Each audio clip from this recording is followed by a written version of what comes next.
So ngayong araw nga ay mag-a-unpack tayo ng mga isda. Pero bago lahat, hindi ko talaga gustong mag-unpack ng mga isda dito. Lalo na't nasa Maynila ako. Alam niyo yan guys, kasi sa probinsya ko yan talaga dinadala yung mga isda na yan. So ito na nga kasi ang nangyari. Nag-order kasi ako online. So online, hindi ko alam, mali pala yung address na ilagay ko.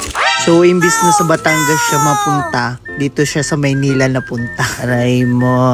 Pero nagawan ko naman kasi agad ng paraan kasi nakapagdala agad ako ng aquarium galing sa amin papunta dito sa Maynila. So, nagtataka kayo kasi sobrang dami talaga yan ang order ko na isda. Bali, yung order ko nga pala ng mga isda ay yung tetra at saka yung mga danyos. So, nagdala na rin ako ng kanilang aerator para hindi ako masyadong maglinis-linis. Alam nyo naman, pag walang aerator, sobrang dumi ng tubig. So, umabot ng 40 pieces itong mga isda na to na nabili ko. Sobrang dami nila. Tapos, meron din may hindi pinalad. Ayun, meron din ako mga patay na nakuha. So, ayun, dadalhin ko rin naman to sa Batangas. Pansamantala, dito muna sila sa Maynila.